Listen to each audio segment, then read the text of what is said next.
चलिए भाई, तो the content says smart goals, जो दो वर्ड्स को जोड़ के बना है. One is goals and other is smart.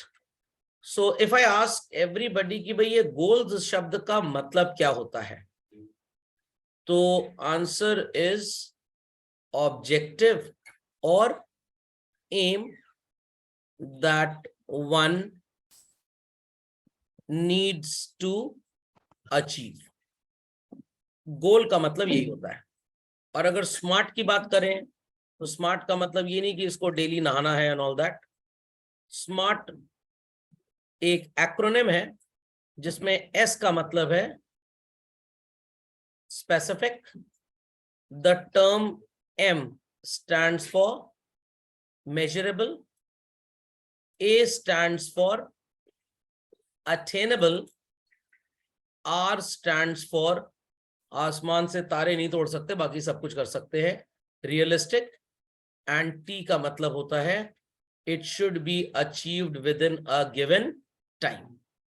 ये एक्रोनिम आप आज पहली बार नहीं पढ़ रहे हैं, you have done it earlier as well. So अगर मैं आपसे बोलूं कि भाई मैं चाहता हूं कि 10 साल के अंदर मेरे पास प्लूटो जैसा प्लैनेट आ जाए, प्लैनेटरी सिस्टम से उसको उड़ा दिया गया, मेरे पास आ जाए. Is it children attainable? Is it attainable? बताइए बच्चों, क्या ये अटेनेबल होगा? बिल्कुल भी नहीं, बिल्कुल भी नहीं. मैं 10 साल के अंदर ये प्लैनेट लेना चाहता हूं, टाइम बाउंड तो है बट अटेनेबल नहीं है. Got it clear? और कितनी दूर से मेरे को उसे ट्रांसपोर्ट करके लाना पड़ेगा, I can not calculate this also. तो ये मेजरेबल भी नहीं है. तो स्पेसिफिक है कि मेरे को प्लूटो चाहिए, बट ये रियलिस्टिक है चिल्ड्रन? नो. क्या ये अटेनेबल है? नो. तो किसी भी गोल को स्मार्ट गोल बनने के लिए SMART all 5 parameters should be present basically. तो अगर आपका गोल स्पेसिफिक है, मेजरेबल है, अटेनेबल है, रियलिस्टिक है, बट टाइम बाउंड नहीं है, it is not a smart goal. It is a specific, measurable, attainable, time bound but not realistic, it is not a smart goal. It is specific, measurable, realistic and time bound, but attainable ही नहीं है आपके लिए, it is not a smart goal. Specific है, attainable है, realistic है, measurable नहीं है, टाइम बाउंड है, तो ये आपका स्मार्ट गोल नहीं है. मेजरेबल है, अटेनेबल है, रियलिस्टिक है, टाइम बाउंड नहीं है, बट स्पेसिफिक नहीं है, तो ये भी स्मार्ट गोल नहीं है. तो स्मार्ट गोल होने के लिए 5 पैरामीटर्स का प्रेजेंट होना बहुत जरूरी है. खोपड़े में बात गई? पक्का? तो अपनी कॉपी में इस कंटेंट को लिखकर कंप्लीट कर लीजिए. Then we continue with this. आपने पॉकेट मनी प्रोग्राम में ऑलरेडी ये पढ़ा हुआ है, बट आपको यहाँ पे कुछ चीजें और एक्स्ट्रा मिलेंगी जो उसमें नहीं थी. So you need to know exactly what you want and when. ये आपका स्पेसिफिक गोल हो गया. 2 एग्जांपल्स हैं. I need money to pay my college fee in a years time. तो ईयर्स टाइम की बात करें तो टाइम बाउंड तो नजर आ रहा है बच्चों. कॉलेज फी रियलिस्टिक है तो रियलिस्टिक भी नजर आ रहा है. 1 साल के अंदर सो कॉल्ड आप पे करना चाहते हैं, अटेनेबल भी है. क्या पे करना है? The answer is college fee, specific भी है. बट कितनी कॉलेज फी पे करनी है, इज इट मेंशन्ड है? सब कुछ है, सिर्फ मेजरेबल नहीं है. तो क्या आप इसे स्मार्ट गोल बोलेंगे? नॉट एट ऑल चिल्ड्रन, ये स्मार्ट गोल नहीं है. I will save money ₹50,000 to pay my college fee. This happens to be measurable. Specific, what is to be paid? College fee. Can be paid, attainable. Realistic है, कोई college Pluto या Mars में तो है नहीं. And within an year this thing is to be done. So it is time bound also. I will pay off my debts to my friends. Specific है कि friends को pay करना है, क्या pay करना है? Debt pay करना है. बट कितना अमाउंट, इज इट मेंशन्ड है? नो. द अमाउंट इज 3,000, तो it happens to be measurable. Logic सबको समझ में आया? पक्का? So please note down these acronyms, then I proceed further. So let's get down to further examples. Your goals should be reasonable, that is within your reach. You will save money. भाई you will save money, definitely true, बहुत अच्छी बात है, पैसा बचाना भी चाहिए. But how much you will save, और अगर आप सेव कर भी रहे हैं तो कैसे करेंगे? By eating out and partying हम ऐसे पैसा सेव कर सकते हैं। तो 2000 रुपए सेव करना अटेनेबल है कि नहीं है? मैं आपसे फिर एक क्वेश्चन पूछता हूं, पिछले 6 महीने में किसने किसने म्यूचुअल फंड में एसआईपी में इन्वेस्टमेंट स्टार्ट किया? तो अगर आप बोलेंगे हाँ सर हमने कर दिया, तो इट इज अटेनेबल। और अगर आप कहेंगे नहीं सर अभी सोच रहे हैं, ज्यादा सोचने में कोमा में चला जाता है इंसान, ओके, तो कोमा अटेनेबल हो रहा है, मार्केट की ग्रोथ अटेनेबल नहीं हो रही। अभी कल ही परसों मेरे एक फ्रेंड का फोन आया, यार वो मार्केट डाउन जा रहा है क्या करें? मैंने कहा तुम्हारा बीपी लेवल डाउन नहीं होना चाहिए, मार्केट डाउन हो रहा है तो अच्छी बात है, इट्स टाइम टू बाय, खरीदना स्टार्ट करो। कह रहा है ये कोविड फिर से आने वाला है। मैंने कहा सब बेवकूफी है, सब पागलपंती है। जहां पे कोविड चल रहा है चाइना एंड ऑल में, वहां पे तो मार्केट्स उतना डाउन है ही नहीं, वहां तो हार्डली आधा 1% ऊपर नीचे जैसे हमेशा का होता है वैसा ही चल रहा है। ये Indians are donkeys basically. Indian मतलब इंडियन इन्वेस्टर्स जो इस तरह की अप्रोच रखते हैं, मैं उनकी बात कर रहा हूँ, मैं अपने आप और आपको डोंकी नहीं बोल रहा हूँ। समझ में आ गया? तो सो कॉल्ड भाई ये बेवकूफ बनाया जा रहा है डरा डरा के, ताकि मार्केट नीचे जाएगा और कुछ जीनियस इन्वेस्टर्स होंगे वो मार्केट में पैसा लगा के और बाइंग करेंगे ही करेंगे। तो मैं तो बहुत खुश हूं, पिछले एक हफ्ते से जो मार्केट गिर रहा है, मेरी खुशी का तो कोई ठिकाना ही नहीं है। लॉजिक समझ में आ गया? बिकॉज अभी आज है 25, कल परसों नरसों 3 दिन में मेरा म्यूचुअल फंड में एसआईपी का मनी डिडक्शन इन्वेस्ट होता है। I opted for last of the month only. तो भाई मेरी सारी बाइंग जो अब होगी वो बहुत सस्ती प्राइस में होगी, तो मैं ज्यादा खरीद पाऊंगा। लॉजिक समझ में आया कि नहीं? तो जब मेरा फ्रेंड मेरे से बात कर रहा था तो मैंने कहा जरा फोन काटो, आधे घंटे बाद मिलाना। कह रहा है क्यों, कहीं बिजी हो क्या? मैंने कहा फंड एडवाइजर को बोल दें जरा 1-2 लाख का इन्वेस्टमेंट और कर दो, मार्केट गिरा हो तो थोड़ा फायदा होगा, तुमसे बात करके तो सिर्फ नुकसान ही हो रहा है। कह रहा ठीक है फिर मेरे लिए भी बता दो कि मैं भी थोड़ा सा और खरीद लेता हूँ। सो ऑलवेज रिमेंबर, अगर मार्केट डाउन है चिल्ड्रन, तो आपको ये सोच के सिर्फ डरना नहीं है कि आपका नुकसान होगा। आप वर्ल्ड वाइड सिनेरियो देख लीजिए। अगर चाइना वगैरह, जहां पे आज भी न्यूज़पेपर में था 3 करोड़ 40 लाख केस है, अगर वो बहुत डाउन होता तो मेरे को इस बात में कुछ सच्चाई नजर आती। समझ में आ गई बात? Be quick to this children, be quick. इसको कॉपी कर लीजिए। Realistic, if I save money I will be rich, एकदम बकवास। पैसा बचाने से कोई भी रिच नहीं हो पाया, रीच हो गए लोग बेसिकली। तो पैसा सही जगह बचा के इन्वेस्ट करने में you will become rich as such. Time bound, I'll save money for my vehicle. I'll save ₹1 lakh a year for next 2 years to get my vehicle. हाँ, तो 10,000 रुपीज अ ईयर अगर सेव करेंगे तो 20,000 में एक second hand cycle मिल जाएगी बढ़िया वाली। लॉजिक समझ में आ गया? तो वही व्हीकल है बस। So let's understand how to achieve goals. यहाँ पे बड़े भैया थे निखिल और छोटे भैया थे शांतनु जी। Now that you know the different aspects of financial planning, let's chalk out few goals of yours and how you can go about achieving them. Tell me what are your goals? ये बड़े भैया छोटे भैया से पूछ रहे हैं। The small brother, younger brother Shantanu says, I would first like to finance my education and then a two-wheeler. So the big brother says you should write your goals depending upon what you want to achieve. Then this will help you categorize them. तो so called इसने अपने goals लिख लिए हैं। Short term goal है, target date है, data पुराना है इसलिए आपको ईयर्स पुराने नजर आ रहे हैं। एजुकेशन के लिए 5 लाख, टू व्हीलर के लिए 50,000, वेकेशन में जाने के लिए 1 लाख, शादी करने के लिए 10 लाख और घर खरीदने के लिए 60 लाख रुपीज। आप भी ऐसा एक गोल चार्ट बना लीजिएगा और अगर मन करे तो मेरे को भेज दीजिएगा। लेट्स सी कि आपके क्या गोल्स हैं। तो कुछ लोग कहेंगे सर पहला गोल तो ये आज क्रिसमस है, सेंटा क्लॉज को ढूंढना है। सेंटा क्लॉज कहीं नहीं मिलेगा, आराम से बैठ के पढ़ाई लिखाई करिए, आंसर आ गए सही, कंटेंट समझ में आ गया तो वही सेंटा क्लॉज का गिफ्ट है बस। Once you plan you should do your investments accordingly. तो जो शॉर्ट टर्म गोल्स हैं इसके लिए आप अपने पेरेंट्स से या लोन पे डिपेंडेंट हो सकते हैं। अभी रिसेंटली कुछ मेरे को स्टूडेंट्स मिले ग्रेजुएशन के एंड दे सेड कि सर एमबीए कर लें क्या? मैंने कहा बिल्कुल कर लो। क्या सर फायदा और नुकसान क्या? मैंने कहा तुम्हें पता होना चाहिए, मेरे क्या पता, भाई एजुकेशन है तो फायदा तो देगी देगी। कि सर आईआईएम से एमबीए कर लेते हैं। मैंने कहा दैट्स अ गुड चॉइस। कह रहे सर बट एक प्रॉब्लम है, the fee is around 40 to 50 lakh rupees, ये फाइनेंस कहाँ से होगी? मैंने कहा go to a bank, take a loan और वहां से फाइनेंस हो जाएगा। तो कह रहे सर सैलरी कितनी मिलेगी? मैंने कहा बढ़िया तरीके से पढ़ाई लिखाई कर ली, अच्छे आईएम से सेलेक्ट हो गए तो करोड़ रुपए सैलरी कोई बड़ी चीज नहीं है। तो लगभग तुम्हारी 2-3 सैलरी में ही तुम्हारा लोन पूरा पे ऑफ हो जाएगा। अब कुछ लोग कहेंगे सर आपकी मैथ्स कमजोर है, 50 लाख का लोन, 1 करोड़ सैलरी, तो आधी सैलरी में पे हो गया। अरे भाई 1 करोड़ रुपए जब सैलरी मिलती है तो 30 लाख रुपए निर्मला आंटी को भी चाहिए। इनकम टैक्स, तो आपकी जेब में कितने पैसे आएंगे? 70 लाख। 70 लाख में कुछ खाए पिएंगे कि 365 दिन करवा चौथ का और रोजा का व्रत रख लेंगे? तो कुछ खर्चे भी तो होंगे आपके।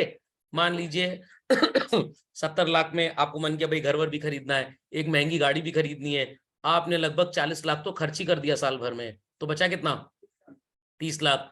और जो 50 लाख का लोन लिया है, लेट अस से एट 10% पर annum while studying 2 years MBA, ये लोन हो जाएगा 60 लाख रुपए का, और आपका तो बचा 30 ही लाख। तो 2 साल लगेंगे कि नहीं लगेंगे पे करने में? और सर मैं भाग जाऊं तो? कितना भागेंगे भाई? मूवी देखिए क्या, भाग मील का भाग, भाग जाऊं तो? हिंदुस्तानी आदमी यही सोचता है, लोन लेके भाग जाओ। अरे नीरव मोदी नहीं बच पाया तो आप कौन से कोल्ड ड्रिंक के बॉटल की स्ट्रॉ है जो बच जाएंगे? बैंक कहीं ना कहीं से पकड़ ही लेगा। एंड अबव ऑल आपके ओरिजिनल सर्टिफिकेशंस बैंक के पास सबमिट होंगे। प्लस जब आपने लोन लिया पढ़ने के लिए तो आपके पेरेंट्स की कुछ प्रॉपर्टी प्लेज की जाएगी, क्योंकि आपका चेहरा ऐश्वर्या राय या अभिषेक बच्चन की तरह तो है नहीं जो फेस वैल्यू पे देख के नंबर मिल गए या आपको लोन मिल गया। प्रॉपर्टी प्लेज की जाएगी और बैंक वाले उस प्रॉपर्टी को सीज कर लेंगे। अंडरस्टैंडिंग और नॉट? तो मूवी में देखना बहुत आसान है कि लोन लेके भागना आसान है, रियलिटी में ऐसा कुछ नहीं होता है। तो is that understood well? But अब दूसरा ऑप्शन क्या है? सर सीए कर लें क्या? बहुत ज्यादा भी खर्च किए, Institute of Chartered Accountants of India की fees, private coaching and all मिला के शायद 3 लाख रुपए आप खर्च कर पाएंगे। और सस्ते से सस्ती नौकरी भी लगी ना तो 15 लाख से कम का पैकेज नहीं होगा, मिनिमम। This is minimum. एकदम बेकार वाला जो होता है वो। और ठीक ठाक पैकेज आपको मिल गया। आपने एमबीए के साथ साथ, अरे क्या कहते हैं, अपने सी के साथ साथ अगर ग्रेजुएशन कर लिया और थोड़ा सा कॉरेस्पॉन्डेंस एमबीए कर लिया तो दिस कुड रेंज टू 25। और कहीं AIR 1 2 3 या टॉप 10 रैंक आ गई तो ये भी करोड़ तक चले जाते हैं, ऐसी कोई प्रॉब्लम की बात नहीं है। और जिन एमबीए को 1 करोड़ मिलता है ना, वो हिंदुस्तान में नहीं मिलता है। ये सारे फॉरेन एम्प्लॉयमेंट्स होते हैं जिनको आप जब डॉलर में कन्वर्ट करते हो तो वो 1 करोड़ रुपए आता है। हिंदुस्तान में किसी को सैलरी नहीं मिलती 1 करोड़ रुपए की। और अगर इंडियन ऑफिस में आप जॉब कर भी रहे हो तो it is some multinational company जो सर्विसेज फॉरेन कंट्री में ही आपसे ले रही है। ओके, तो no Indian company pays to no Indian student this 4 crore 5 lakh आता है ना, IIT से 4 करोड़ का पैकेज मिला एंड ऑल दैट, सब इंटरनेशनल प्लेसमेंट्स होते हैं when you converted into dollars as such. खैर, तो ये बात सबको समझ में आ गई होगी। 2 व्हीलर लेके क्या करेंगे भाई? कोई अमेजोन के डिलीवरी बॉय तो बनेंगे नहीं। तो ये 2 व्हीलर का टारगेट अपने जीवन में मत रखिएगा। Always have a four. Truck खरीद लें क्या? पीछे गद्दा तकिया लगवा लेंगे, एकदम बढ़िया रूम घर बन जाएगा, वैनिटी वैन टाइप। वेकेशन में जाके क्या करेंगे? सिर्फ पापा मम्मी को भेजिए, अभी आपका वेकेशन में जाने का टाइम नहीं है। और ये तो जिंदगी का लास्ट पड़ाव होता है, इसके चक्कर में जल्दी नहीं पड़ना चाहिए। और कॉलेज जाके किसी से रिश्ता मत जोड़िएगा, 1 फूटी कौड़ी दहेज नहीं मिलेगा। समझ? 1 फूटी कौड़ी। Let's parent do certain collaborations with the spouses parents, तब तो दहेज की थोड़ी सी आशा बनती है। कहीं कॉलेज में आपने रिश्ता जोड़ लिया, आपके पेरेंट्स कहेंगे तुम जानो, तुम्हारी होने वाली बीवी जाने। लड़की के माँ बाप कहेंगे मैंने तो तेरे लिए लड़का ढूंढा नहीं, मैं क्यों दहेज दूं, जा भाड़ में। तो ये गलती कभी मत करिएगा। Always believe in arranged marriage children, नहीं तो नुकसान ही नुकसान है। हाँ, ये इन्वेस्टमेंट आपको जरूर करना चाहिए प्रोवाइडेड जब आपका जॉब या रेजिडेंस का स्टेटस परमानेंट हो जाएगी, मेरे को यहीं पे रहना है। अगर आपका जॉब चेंजिंग बिहेवियर का है तो rented property is the best property. तो ये बात सबको समझ में आ गई। तो मेरे ओपिनियन से तो भाई 45 साल की उम्र तक इंसान को सिर्फ और सिर्फ एक ही तरह का इन्वेस्टमेंट करना चाहिए, एंड दैट इज इक्विटी या स्टॉक्स में इन्वेस्टमेंट। और 2 तरह के इंश्योरेंस ले ले, एक टर्म प्लान ले ले और एक मेडिक्लेम ले ले, बस।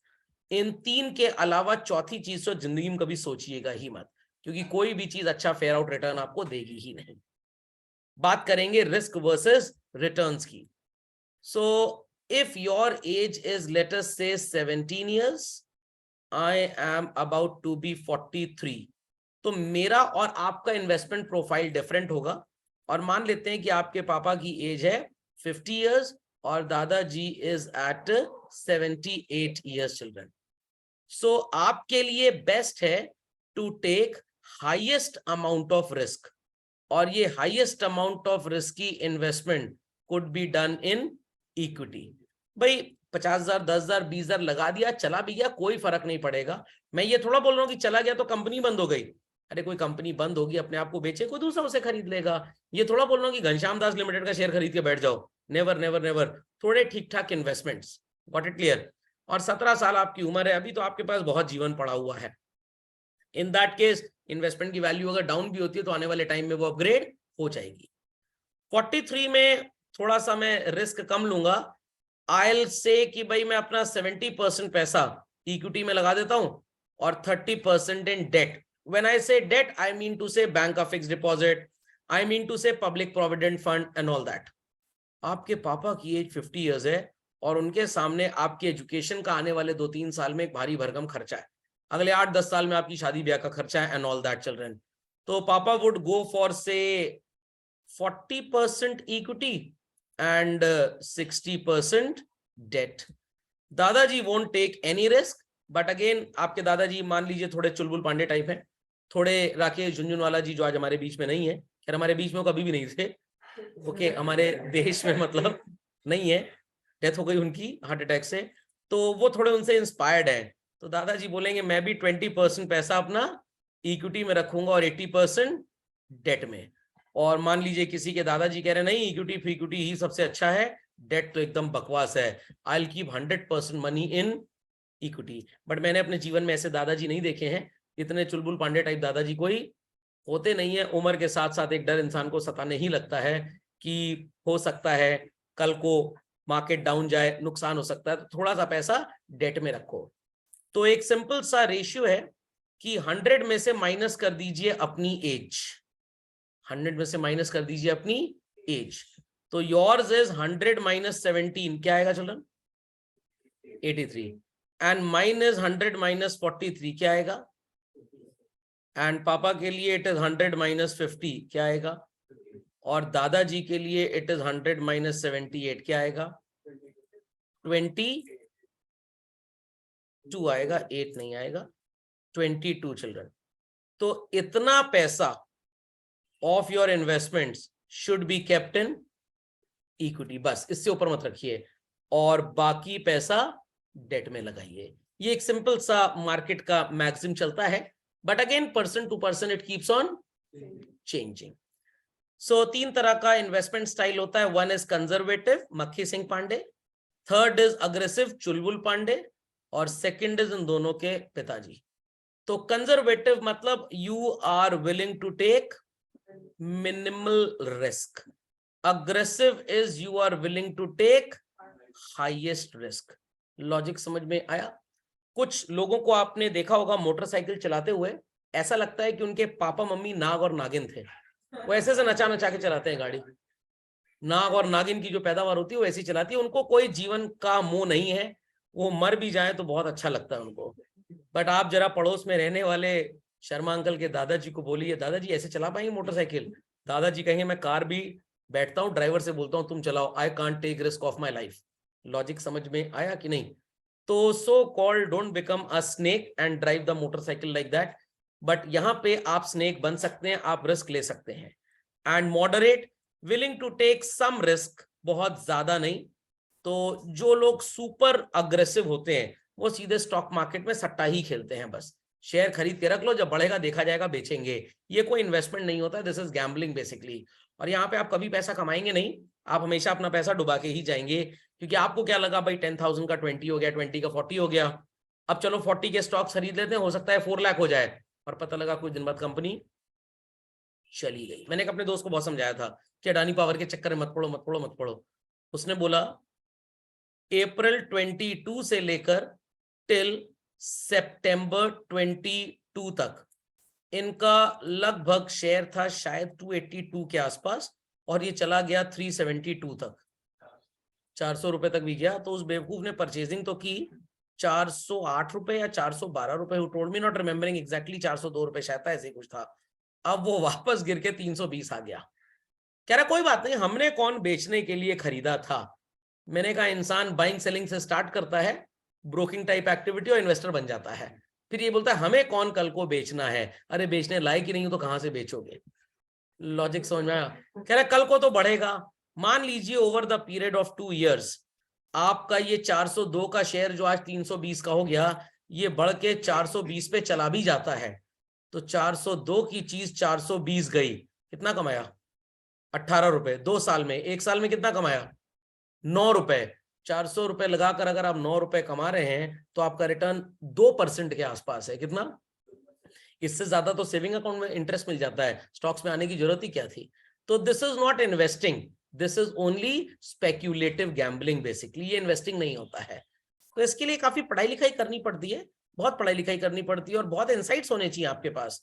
और अगर आपके पास इतनी न्यूज, इतना इंफॉर्मेशन इकट्ठा करने का तरीका नहीं है, तो simply don't so called burn your hands here. आपके लिए best route is mutual funds, क्योंकि फंड मैनेजर का दिन भर का काम ही यही है कि कौन सा इन्वेस्टमेंट अच्छा है, मार्केट सिनेरियो क्या चल रहा है। इस इंफॉर्मेशन को हम आप अगर एक्सेस कर भी लें तो हमें पता नहीं होता है कि राइट डिसीजन होता क्या है। Basically it's just like that, whenever you require to purchase a book, you will contact a teacher कि भाई कौन सी बुक खरीद लें जिसमें अच्छा कंटेंट मिल जाए, क्योंकि आप तो स्टूडेंट, आपको थोड़ा पता है अच्छी बुक कौन सी है। आप तो 4-5 हो सकता है तुक्के से बुक लेके चले आए, हो सकता है उसमें एक अच्छी वाली मिल जाए, but an experience teacher will tell you भाई ये वाली बुक ले लो, ये बहुत अच्छी है, व्हाट इट क्लियर, या इसमें सबसे कम बकवास लिखी हुई है तो ये तुम्हारे लिए सबसे अच्छी होगी, तो गो फॉर दिस बुक। तो मार्केट में numerous sample papers are there, student से कि सर कौन सा वाला खरीद ले, मैंने कहा कोई ना खरीदो मैं दे दूंगा, व्हाट इट क्लियर। और कौन से हैं भाई, बेकार वाले भी आते हैं, अच्छे वाले भी आते हैं, तो जो अच्छे वाले होते हैं जिसमें सबसे ज्यादा प्रॉफिटेबल कंटेंट मिलेगा, टीचर आपको वो बता देगा। तो म्यूचुअल फंड का जो फंड एडवाइजर होता है, जो स्टॉक मार्केट के सो कॉल्ड एक्सपीरियंस लोग होते हैं, वो इसी तरह के टीचर्स होते हैं जिनको पता होता है कि सही स्टॉक होता कौन सा है। तो सर हम ये काम कब सीख पाएंगे? आप उसी की पढ़ाई कर रहे हैं, टाइम लगेगा, थोड़ी और पढ़ाई जब आप करेंगे, ग्रेजुएशन वगैरह, थोड़ा दुनिया को समझ जाइए, थोड़ा कॉर्पोरेट एक्शंस को समझ जाइए, कब क्या डिसीजंस लेने हैं, तब आप एक अच्छे इंडिविजुअल इन्वेस्टर बन पाएंगे। लॉजिक समझ में आया कि नहीं? सर राकेश झुनझुनवाला बनने के लिए क्या करना पड़ेगा? कुछ बनने के लिए कुछ नहीं करना पड़ता है, सिर्फ हार्डवर्क की जरूरत है बस। खैर, तो ये 3 तरह के इन्वेस्टिंग स्टाइल्स लोगों को समझ में आ गए। तो हो सकता है कि अगर आप बहुत ज्यादा रिस्क ले सकते हो, वो जो ऐसे सांप की तरह गाड़ी चलाते हैं ना, उनको पूछिएगा स्टॉक मार्केट में इन्वेस्ट करोगे, अरे ये क्या होता है, हम जा रहे हैं घूमने, अभी ये घूमने वाले जिंदगी भर घूमते रहते हैं बट इनका पैसा कभी नहीं घूम पाता है। Got it clear? तो अगर आप बहुत कंजर्वेटिव टाइप के, आप रिस्क नहीं ले सकते, तो you are going to invest in post office schemes, bank deposits, government bonds. But अगर आप अभी से स्टार्ट करेंगे, इट्स जस्ट लाइक दैट, 4 साल का बच्चा अगर स्विमिंग सीख ले तो उसका वर्ल्ड रिकॉर्ड ब्रेक करने के चांसेस ज्यादा होते हैं इन कंपैरिजन विद 40 साल के अंकल जी जो उसको देखा देखी स्विमिंग सीखने जा रहे हैं। उनके मन में डर होगा, हाय राम, मछली ने पैर पकड़ लिया तो खानदान का क्या होगा। छोटे बच्चे को, 4 साल के बच्चे को कोई डर ही नहीं है। समझ में आई बात की नहीं? समझ में आई बात की नहीं? चलिए, so important investing principle says the level of returns depend upon the level of risk that you take.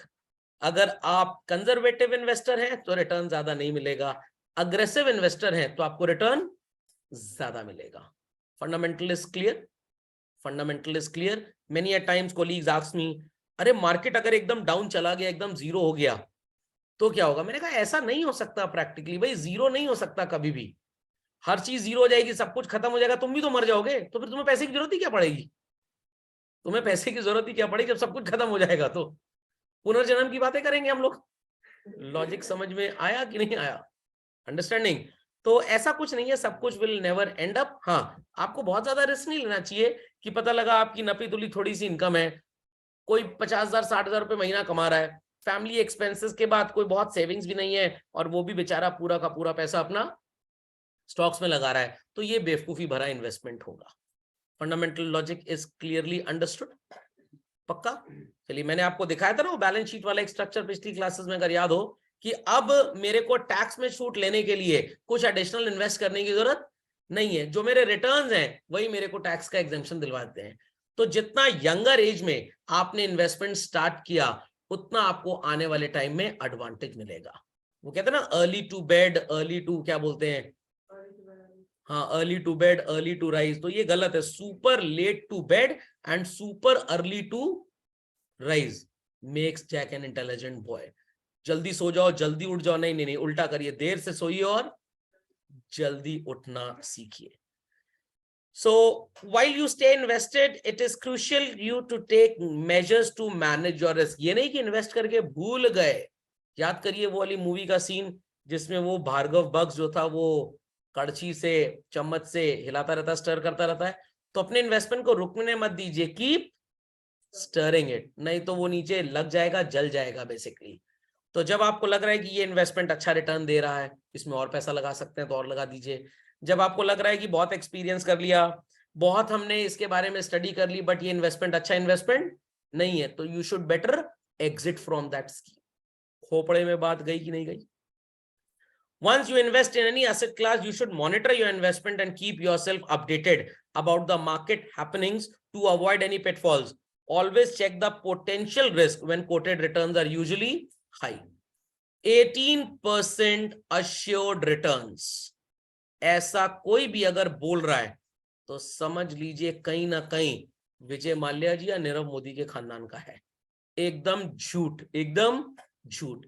assured word सिर्फ एक जगह यूज होता है, when your investment is a debt investment. Equity investment में assured जैसा कोई शब्द है ही नहीं। It could be 1800%, it could be 1% even.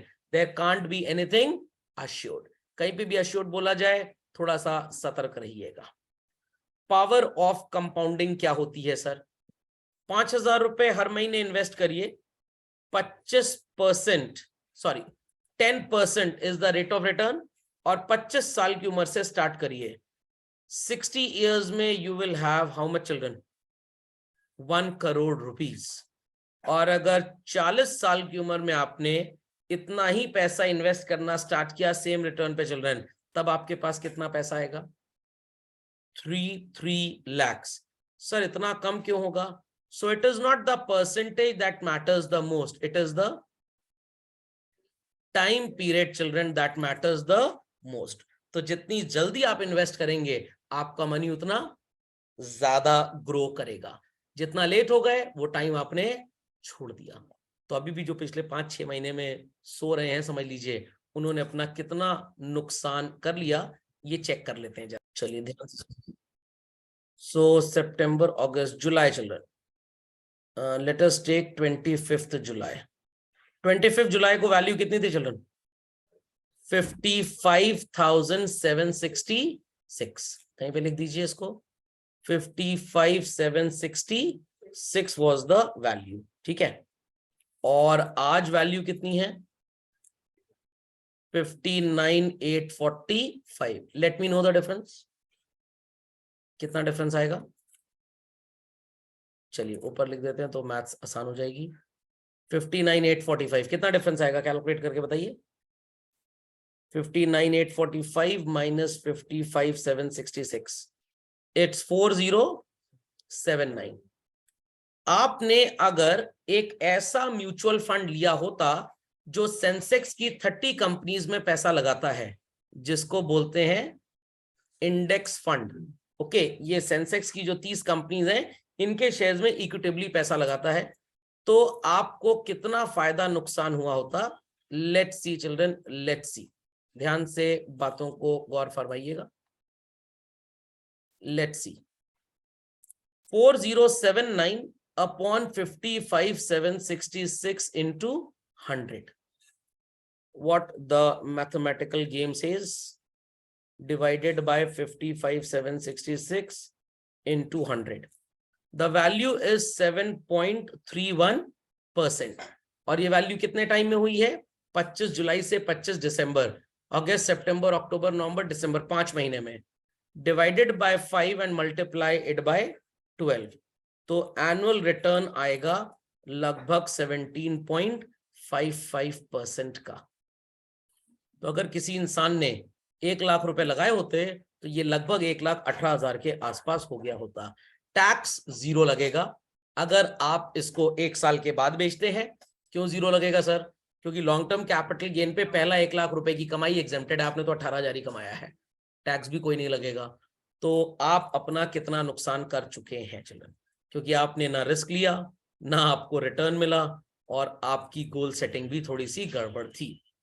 तो अगर आपने अभी भी इन्वेस्ट करना नहीं स्टार्ट किया और सोचेंगे कि कॉलेज लाइफ में इन्वेस्ट करेंगे, मैं आपके साथ नहीं रहूंगा, तब मैं कहीं नहीं जा रहा हूँ, ये मत सोचिए कि sir the end of life, ऐसा कुछ नहीं है, क्योंकि वहां पे आपको पंप अप करने वाला कोई नहीं मिलेगा।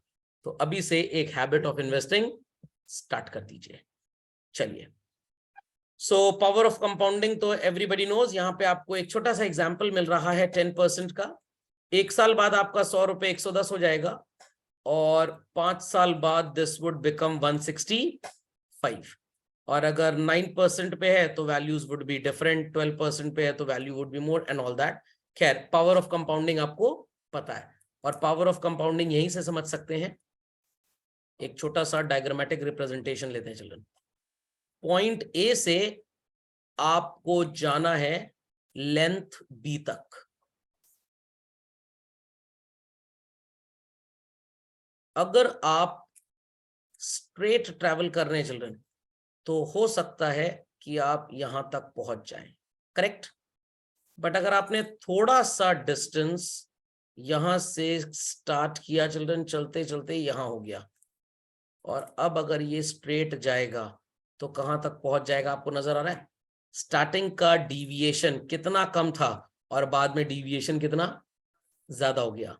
This is the real logic of power of compounding. इसी को बोलते हैं कि स्टार्टिंग में आपके रिटर्न्स उतने ज्यादा आपको वेरीड नजर नहीं आएंगे, बट एंड तक में वो वेरिएशन बहुत ज्यादा आ जाएगा। तो जिसने 25 साल की उम्र में इन्वेस्ट करना स्टार्ट किया, his corpus is, total fund is 1 crore. 40 साल में स्टार्ट किया तो 33 लाख। बोमान ईरानी जी का नाम आपने सुना होगा, बड़ा लेट एंट्री उन्होंने की फिल्म इंडस्ट्री में। और शाहरुख खान जी तो सोचिए 21 साल की उम्र में ही, सर्कस से एक सीरियल आता था, आर्मी, वो फौजी फौजी एक सीरियल आता था दिल्ली दूरदर्शन पे, बहुत पहले, मतलब हम जब क्लास 10th 11th में पढ़ा करते थे, 20-25 साल पहले, तब आता था। और आज देखिए शाहरुख खान की वेल्थ कितनी है और बोमान ईरानी की कितनी है। क्यों? क्योंकि time period that they gave to the industry was bit different. So that's why early investor is only a profitable investor. Late investing never gives you that much returns. So आप SIP, तो आपको पता है क्या होता है, SIP के through आप इन्वेस्ट करेंगे तो एवरी मंथ आपको जो रिटर्न्स मिलेंगे, हर महीने रिटर्न्स इसलिए नहीं मिलते क्योंकि आपको लगता है कल इन्वेस्ट किया तो आज मार्केट नीचे गिर गया, मार्केट नीचे गिर गया, फिर आपने इन्वेस्ट कर दिया तो आने वाले टाइम में पैसा बहुत ज्यादा बढ़ेगा। रुपी कॉस्ट एवरेजिंग का कॉन्सेप्ट आपने देखा हुआ है। एक बार इस कॉन्सेप्ट को हम फिर से रिपीट कर सकते हैं आपके लिए। Take an example in the month of January, February, March, April. बड़ा एग्जांपल नहीं लेंगे टाइम वेस्ट करने के लिए, छोटा एग्जांपल लेके काम करेंगे।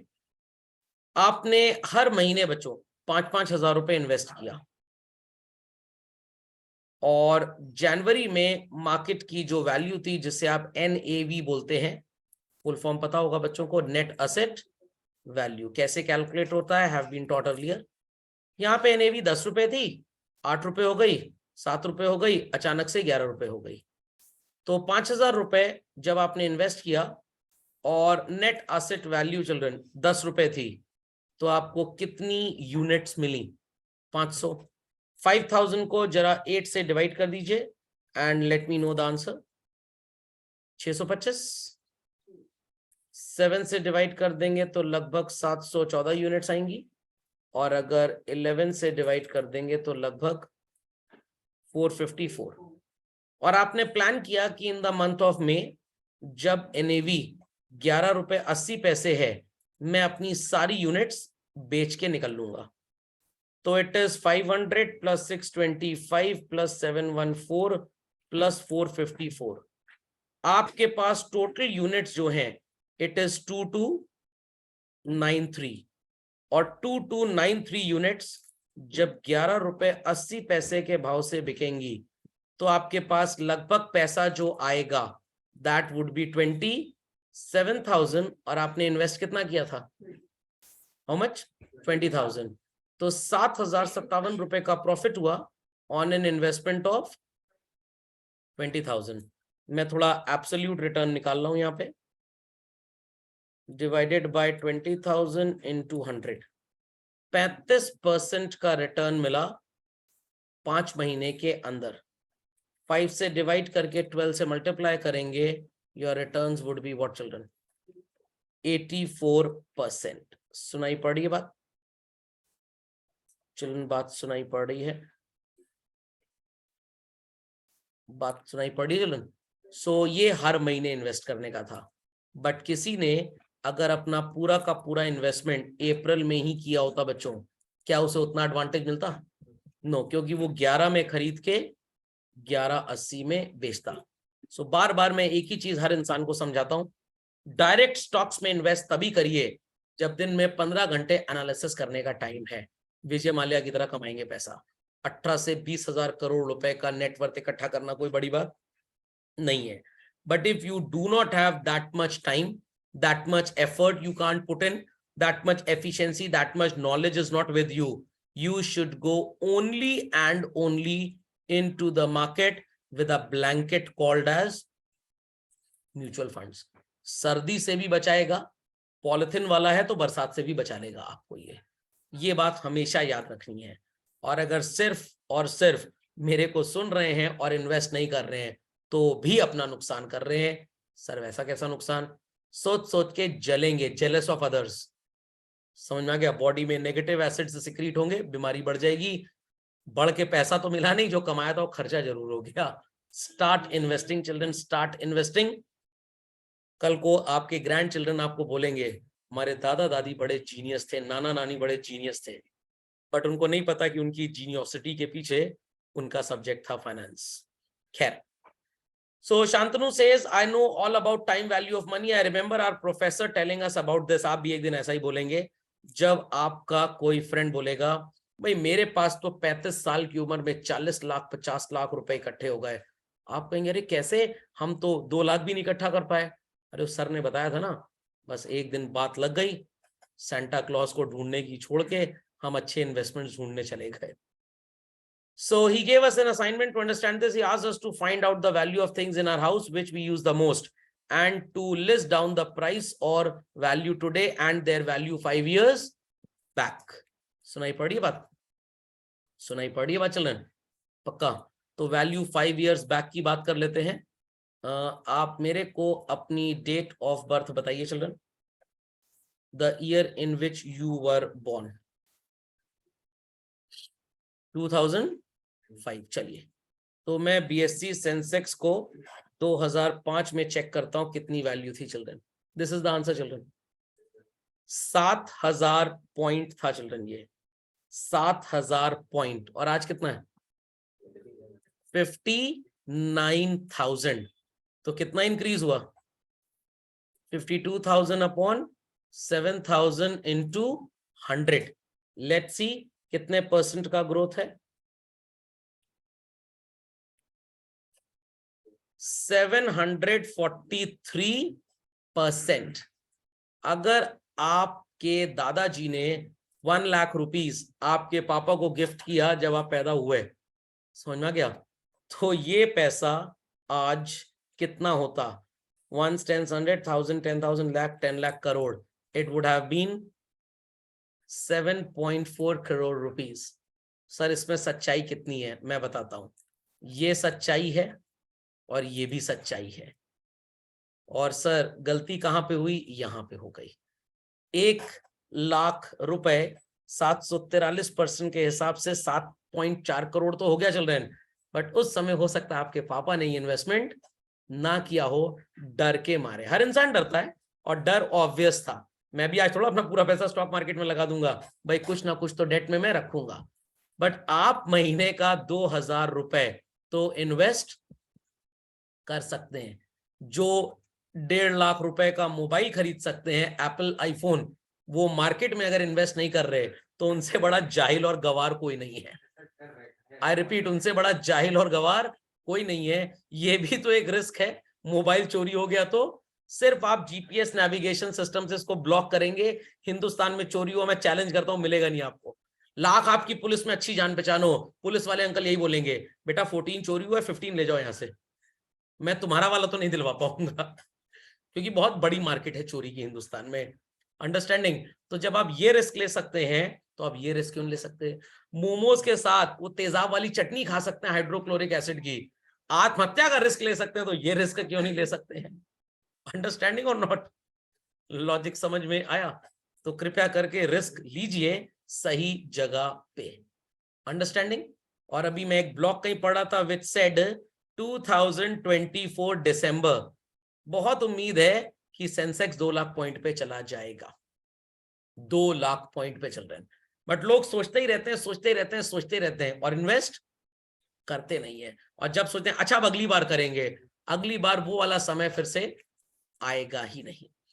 ओके, तो स्टूडेंट है, इन्वेस्ट करना स्टार्ट करिए, मेरे को बहुत दुआएं देंगे, इससे पॉजिटिविटी बढ़ेगी आपकी तरफ मेरे लिए, और मेरी उम्र बढ़ जाएगी बेसिकली, इसलिए मैं आपको इन्वेस्ट करने को बोल रहा हूँ। सो खैर, टाइम वैल्यू मैंने आपको बता दिया, इस पे समय ना बर्बाद करते हुए 2001-2 में और 9-10 में प्राइस क्या था चीजों का, आपके सामने चीजें हैं चिल्ड्रन। शुगर 1 किलो 16 रुपए की थी और आज भी 40 की है। 5 लीटर कुकिंग ऑयल 290 का था, 9-10 में वो 500 का और आज 700-800 का हो गया चिल्ड्रन, 1000 का भी हो गया है। गोल्ड 10 ग्राम चिल्ड्रन 2001-2 में कितना था? 4474। 9-10 में कितना हुआ? कितना हुआ? एक डेटा यहां पे मैं और बनाऊंगा, और एक डेटा मैं किस चीज का बनाऊंगा? The prices in the year 2021-22। Sugar लगभग 45 की हो चुकी है चिल्ड्रन। कुकिंग ऑयल 5 लीटर 1000 से कम का नहीं मिलेगा। Gold is around 55,000। सिल्वर थोड़ा 68 के आसपास शायद चल रहा है। राइस ठीक ठाक आपको 92 रुपी पर केजी ही मिलेगा। व्हीट भी अराउंड 40 रुपी केजी हो चुकी है। Day before yesterday only I bought around 10 kg. Petrol is around 96 rupee and diesel is also around 88. तो ये सारी चीजों के दाम जो बढ़े, क्या चिल्ड्रन आने वाले टाइम पे घट जाएंगे? बिल्कुल भी नहीं, बिल्कुल भी नहीं। 2001-2 I completed my graduation children, I completed my graduation, और उस समय मेरे को याद है बहुत अच्छी तरीके से, शायद लेटस से अगर गोल्ड का प्राइस 4474 है तो petrol was around 32 rupees a litre. Today it is 96। हो सकता है कि जब 17-18 साल बाद मेरी एज 60 साल हो जाए, क्या पेट्रोल का प्राइस कम हो जाएगा? नो, ये कम से कम बच्चों 600 रुपए लीटर होगा। तो I should have this much money to go to the cafeteria with my wife and have coffee, yes और नो?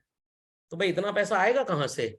क्या मनी प्लांट घर में उगाने? नो, आज पैसे को इन्वेस्ट करना पड़ेगा कि जैसे ये 32, 33 से 96 हुआ, 96 से जब ये 600 हो तो हमारे पास इतने रिटर्न्स आए कि हम इसको अफोर्ड कर सकें।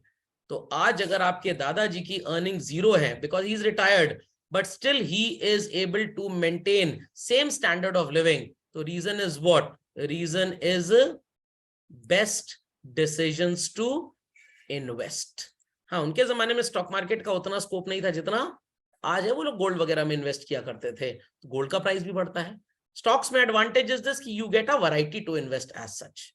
तो बार बार फोकस यही है, start investing, start investing, start investing.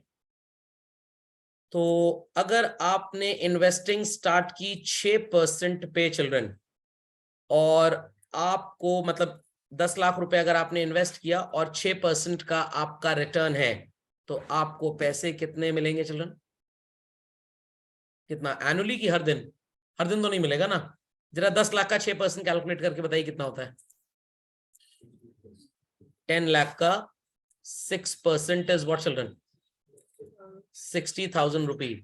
So here it says, if you want to buy a house after 20 years, the amount of saving and investment required to be made every month at various rate of returns to build a corpus would be, आपको अगर चाहिए so called 50 lakh रुपए, और आप 6% हर महीने, मतलब ऐसी जगह पैसा लगाते हैं जहां 6% रिटर्न आपको मिले, तो हर महीने आपको कितना लगाना पड़ेगा? 20 साल के लिए। बट अगर 15% रिटर्न वाला इन्वेस्टमेंट आपको मिल जाए, 50 लाख रुपए इकट्ठा करने के लिए हर महीने आपको कितना इन्वेस्ट करना है? जस्ट 3767। तो रिटर्न जितना ज्यादा आपको मिलेगा आपका प्रिंसिपल उतना कम इन्वेस्ट होगा। तो सर हम इसको मान लेते हैं कि हमारा इन्वेस्टमेंट हमें 12% रिटर्न देगा। आज आपकी उम्र 16-17 साल है, 36-37 साल की उम्र में आपको एक नया घर खरीदना है। क्यों सर, पापा वाले घर में क्या प्रॉब्लम है? अरे मान लो लड़ाई झगड़ा हो जाए, पापा घर से बेदखल कर दे बहू के चक्कर में, in that case every month 20 साल तक कितना इन्वेस्ट करना पड़ेगा? समझ में आया कि नहीं? पक्का? Got it? So suppose your parents are to retire and want to build a corpus for their retirement. ये बहुत स्टार्टिंग के क्लासेस मैंने सिखाया था कि अभी आपकी उम्र 16 साल है, 25 साल तक कितना इन्वेस्ट कर सकते हैं, फिर 25 से 35 गैपिंग ली थी ना हमने 10 साल की। तो आप अपने आप को ये समझ लीजिए कि आप रिटायर होने वाले हैं और आपको कंटिन्यूअस फ्लो ऑफ इनकम चाहिए और मंथली एक्सपेंस 7% रिटर्न आपको मिलेगा, 5% आपका इन्फ्लेशन है। ध्यान दीजिएगा मेरी बात पे। अगर आप 5 साल बाद रिटायर होना चाहते हैं या हो रहे हैं और आपका खर्चा 10,000 रुपए महीना है, कितना पैसा आपको इन्वेस्ट करना पड़ेगा? 573081। 25 साल बाद आप रिटायर हो रहे हैं, आपका मंथली खर्चा है 25,000 रुपए, तो आपको कम से कम बच्चों 60 लाख रुपए इन्वेस्ट करना पड़ेगा। कितना? ताकि आप same standard of living maintain कर पाए। सुनाई पड़ रही है बात? तो इन्वेस्टमेंट का एडवांटेज आपको समझ में आएगा, क्योंकि एट द एज, याद करिए पिछली क्लास वाला example, from 25th birthday to 60th birthday, that is these years are approximately how many children? 35 years. आपकी अर्निंग भी है, आपका इन्वेस्टमेंट भी है, एज वेल एज आपकी लाइफ का एक्सपेंडिचर भी है। और मान लेते हैं कि 85 इयर्स तक जिंदा रहेंगे। अगले 25 साल children, will there be any earning if you retire at 60? No. तो अर्निंग खत्म। जब अर्निंग नहीं तो इन्वेस्टमेंट भी खत्म। बट कौन सा मीटर चलता रहेगा? खर्चे वाला। तो कहां से खर्चे वाला मीटर पूरा होगा? तो मेरा कैलकुलेशन ये है, presently my age is around 43 in upcoming February, और घर का जो खर्चा है that is around 30,000 rupees per month, basic expenditure. और जब 60th ईयर एज हो जाएगी on the time of at the time of retirement, घर का खर्चा होगा 1.5 लाख रुपए महीना। तो कितना पैसा आज सेव करना स्टार्ट कर दें या पहले से सेव करते चले आ रहे हैं कि यहां तक कोई प्रॉब्लम ना हो? तो कम से कम आपका इन्वेस्टमेंट आपको इतना रिटर्न दे जाए कि उसको आप 5-6% की स्कीम में इन्वेस्ट करके हर महीने कितना अरेंज कर पाए? 1.5 लाख रुपीस। खोपड़े में बात गई चिल्ड्रन? तो सर मान लीजिए कि आपने रिटायरमेंट के बाद 5% रिटर्न वाली स्कीम में पैसा लगाया, पर मंथ अगर 1.5 लाख का खर्चा है बच्चों, तो मेरा एनुअल खर्चा कितना होगा? 18 लाख। और 18 लाख रुपए मेरे को चाहिए और मेरी स्कीम कितना रिटर्न दे रही है? 5%।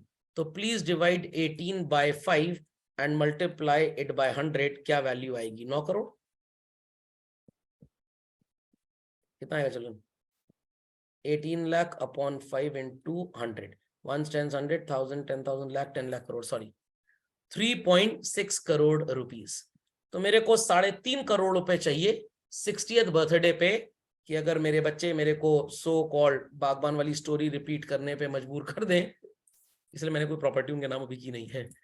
तो ये 3.6 crore rupee if invested at 5% will provide me every month with how much money children? 1.5 lakh rupees. क्या मेरे को किसी के सामने ऐसे हाथ करने पड़ेंगे? बिल्कुल भी नहीं। और जो बच्चे होंगे ना, नाती पोते, सब बहुत सेवा करेंगे मेरी, बहुत सेवा। क्यों? बुढ़ा जाएगा तो 3.5 करोड़ देकर जाएगा। अंडरस्टैंडिंग और नॉट? ये जीवन का सत्य है बच्चों, जीवन का सत्य है ये। लॉजिक समझ में आया कि नहीं? लॉजिक समझ में आया कि नहीं? तो इतना कॉर्पस इकट्ठा करना पड़ेगा। सर हम जब रिटायर करेंगे 1.5 लाख का खर्चा होगा 3 लाख रुपए, तो सर हमें कितने पैसे चाहिए? लगभग 7.5 करोड़ रुपए। आपके पास इतना पैसा कम से कम होना चाहिए कि आपका रिटायरमेंट वैसा ही रहे जैसा आपका प्री रिटायरमेंट है।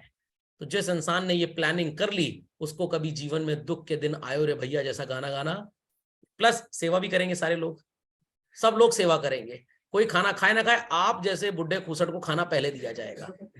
मैं तो खैर उस समय नहीं रहूंगा, मैं ऊपर से याद दिलाऊं, या हो सकता है मेरा ही पुनः जन्म आपके यहाँ हो जाए एज अ ग्रैंड चाइल्ड मैं भी आपकी सेवा करूंगा। चलिए खैर, तो ये बात समझ में आई, चिल्ड्रन, ये बात सबको समझ में आ गई। So for calculation purpose, the amount you have to invest regularly to build up the corpus of 10 lakh. If your requirement is 20 lakh, then multiply the monthly investment amount by and all that. ये सब खैर मैंने आपको बता दिया, तो बहुत ज्यादा इस झंझट में पढ़ने की जरूरत नहीं है। तो यहाँ पे लिखा है कि रेट ऑफ इंटरेस्ट 6%, 8%, 10%, 12% और 15%, एंड नंबर ऑफ ईयर्स 5 साल, 10 साल, 15 साल, 20 साल, 25 साल एंड 30 साल। तो अगर आपको 10 लाख रुपए चाहिए, 6% पे आप पैसा इन्वेस्ट करिए, तो 5 साल तक हर महीने कितना इन्वेस्ट करना पड़ेगा? 14,321। सर हमें 10 लाख रुपए चाहिए, हम 15% वाली स्कीम में पैसा इन्वेस्ट करते हैं और 30 साल तक इन्वेस्ट करते रहेंगे, सिर्फ हर महीने 180 रुपए जमा करना है, बस 180 रुपए। जब आपकी उम्र 46 ईयर्स हो जाएगी, आपको 10 लाख रुपए मिलेगा। 180 रुपए कितना होता है हर महीने? 6 रुपए, एक मोमोज का पैसा भी नहीं है। Got it? बट लोग इन्वेस्ट नहीं करते हैं यंग एज में, दाएं बाएं घूम फिर के टाइम बर्बाद करेंगे। अरे थोड़ा सा कुछ लिटरेचर पढ़ लो किसी कंपनी का, कुछ अच्छे फंड हाउस का इन्वेस्टमेंट कर लो, कोई यूट्यूब चैनल सर्फ कर लो मेरे अलावा किसी और का भी, तो आपको काफी और ज्ञान मिलेगा। और ज्ञान से ज्यादा एक मोटिवेशन मिलेगा कि नहीं, अब कल से बस इन्वेस्टमेंट स्टार्ट करना ही करना है। लॉजिक समझ में आया कि नहीं? किसी दिन स्कूल का गोला मार के सोइए मत, सवेरे किसी फंड हाउस में चले जाइए, किसी ब्रोकर के ऑफिस चले जाइए, देखिए जाके वहां पे काम होता कैसे है। बी इंटरएक्टिव कि भाई हमें बस इन्वेस्ट करना है अच्छी जगह पे। तो Shantanu says why do I invest in various asset class if I invest only in one? ये गलत चीज है। Do not put all your money in one pocket. Kidnap हो गए तो एक ही पॉकेट से पूरा पैसा पार हो जाएगा। Rather invest your money in, वो एक कहावत है ना, do not put all your eggs in one basket. क्यों सर? अगर बास्केट गिर गई सारे अंडे टूट जाएंगे। कोई बात नहीं सर, भुर्जी बना लेंगे एक की। Got it clear? सो आप पूरा पैसा एक जगह मत लगाइए। आप एज अ स्टूडेंट सिर्फ इक्विटी, 30-35 साल उम्र होगी थोड़ा सा डेट की तरफ शिफ्ट होइएगा, वो भी सिर्फ इसलिए कि टैक्स सेविंग थोड़ा अच्छा है। प्रोविडेंट फंड, बेटी को जन्म दे दिया तो सुकन्या समृद्धि योजना। लॉजिक समझ में आ गया? बाकी डेट इन्वेस्टमेंट तो मैं किसी को सजेस्ट नहीं करता। बुढ़ापे की तरफ जाएंगे, खूसट बनेंगे, तो थोड़ा डेट इन्वेस्टमेंट बढ़ा दीजिएगा। Got it clear? सो एक एसेट क्लास में कभी भी पैसा इन्वेस्ट नहीं करना चाहिए। So when it comes to investment, one should remember that investing in various asset class has its own advantage. Funds, investment, bonds. Sir, bullion क्या होता है? Bullion is basically you can say gold and all. Silver, gold में भी आप पैसा लगा सकते हैं, बट सिर्फ सिल्वर और गोल्ड में पैसा लगाना नुकसानदायक है। बट कुछ बच्चे बोलेंगे सर हमने इंडिया में एक नेचर लोगों का देखा है, गोल्ड बहुत खरीदते हैं। चलें, इंडिया में 99% गोल्ड ब्लैक मनी से खरीदा जाता है, और इस पैसे को म्यूचुअल फंड में नहीं लगाया जा सकता, क्योंकि अगर आपने 5 लाख रुपए म्यूचुअल फंड में लगाए, स्मेल आ जाएगी इस पैसे की central board of direct taxes को, और पूछेंगे 5 लाख आया कहां से, पहले तो ये बताओ। बट जब आप गोल्ड बिस्किट खरीद के घर लाते हैं तो ये बात किसी को कानो कान, नाको नाक, मुंह मुंह, आंखों आंख पता नहीं लगती। तो इसलिए इंडिया में लोग गोल्ड पे थोड़ा विश्वास ज्यादा रखते हैं, बट वो गलत तरीका है। आज आप 50 लाख का गोल्ड खरीद लीजिए, कितना सा आएगा? एक मुट्ठी भर का। Got it clear? और कल को जब उसे 20 साल बाद बेचने जाएंगे होगा 10 करोड़ रुपए, कहां रखेंगे 10 करोड़ रुपए? कहां रखेंगे? मोमोज तो खाएंगे 10 करोड़ का, ना चाउमीन खाएंगे। सर बच्चों की शादी में पैसा खर्च करेंगे, अच्छा कहां करेंगे शादी? सर ताज मानसिंह, या सर वो वाटर पैलेस है उदयपुर में, वहां खर्च करेंगे, या सर गुजरात में कहीं चले जाएंगे रिजॉर्ट में। रिजॉर्ट वाला कहेगा हमारे यहाँ 3 बार छापा पड़ चुका है इनकम टैक्स का, हम ब्लैक मनी नहीं लेंगे, हमें पूरा का पूरा व्हाइट मनी चाहिए। लिए रहिए 10 करोड़, शादी में लुटाइएगा बैंड वालों के ऊपर, बस वहीं काम आएगा और कहीं काम नहीं आएगा। तो ब्लैक मनी इकट्ठा करना एकदम ही गलत चीज है, एकदम गलत चीज है। कभी भी ये आपको एडवांटेज देगा ही नहीं। आज ये छोटा सा दर्द है कैंसर की फर्स्ट स्टेज, ये 20 साल बाद कैंसर की चौथी स्टेज बनती है। थोड़ा सा भारत सरकार को दे दीजिए, सरकार भी खुश रहेगी, आप भी सुखी रहेंगे। ओके, चलिए। सो एसेट एलोकेशन के ऊपर जिक्र हमने कर लिया।